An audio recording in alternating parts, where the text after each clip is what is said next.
புதுச்சேரி உருளையன்பேட்டை அருள்மிகு உலகநாயகி அம்மன் ஆலய உண்டியல் திருட்டு.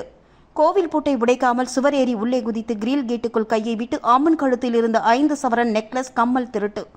புதுச்சேரி நலித்தோப்பு சிக்னல் அருகே உள்ள முத்தாலம்மன் கோவில் சமீபத்தில் கும்பாபிஷேகம் நடைபெற்றது. கும்பாபிஷேகம் முடிந்து சில நாட்களில் கோவிலில் இருந்த உண்டியலை உடைத்து பணம் திருடப்பட்டுள்ளது. இது பக்தர்களிடையே அதிர்ச்சியை ஏற்படுத்தியுள்ளது. போலீசார் இது தொடர்பாக வழக்கு பதிந்து விசாரித்து வருகின்றனர். இதுவரை கோவில் உண்டியலை உடைத்த திருடர்களை கண்டுபிடிக்க முடியவில்லை. இந்நிலையில் உருளையன்பேட்டை முல்லை நகரில் பிரசித்தி பெற்ற உலகநாயகி அம்மன் கோவிலில் அம்மன் நகை திருடப்பட்ட சம்பவம் பெரும் பரபரப்பை ஏற்படுத்தியுள்ளது. கோவிலில் நேற்று இரவு பூஜைகள் முடித்து வழக்கம் போல் கோவிலை பூட்டிவிட்டு பூசாரி சென்றார். இன்று காலை பூசாரி குமார் கோவிலை திறந்தபோது அம்மன் கழுத்தில் போடப்பட்டிருந்த 5 சவரன் நெக்லஸ், கம்மல் உட்பட நகைகள் காணாமல் போயிருந்தது. இதுகுறித்து கோவில் நிர்வாகத்தினரிடம் தெரிவிக்கப்பட்டது.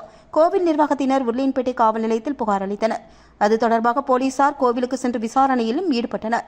கோவில் பூட்டை உடைக்காமல் சுவர் ஏறி உள்ளே குதித்து அங்கிருந்த அம்மன் சிலை கிரில் கேட்டுக்குள் கையை விட்டு நெக்லஸ், கம்மலை எடுத்தது தெரியவந்துள்ளது. திருடர்களை அடையாளம் கண்டுள்ள போலீசார் அவர்களை தீவிரமாக தேடி வருகின்றனர். இவர்கள்தான் நெல்லித்தோப்பு முத்தாலம்மன் கோவிலிலும் திருடி இருக்கலாம் என போலீசார் சிலரை சந்தேகிக்கின்றனர். புதுச்சேரியில் கோவில் உண்டியல் உடைக்கப்பட்டு அடிக்கடி திருடு போவது பொதுமக்கள் மற்றும் பக்தர்களிடையே பெரும் அதிர்வலைகளை ஏற்படுத்தி வருகிறது.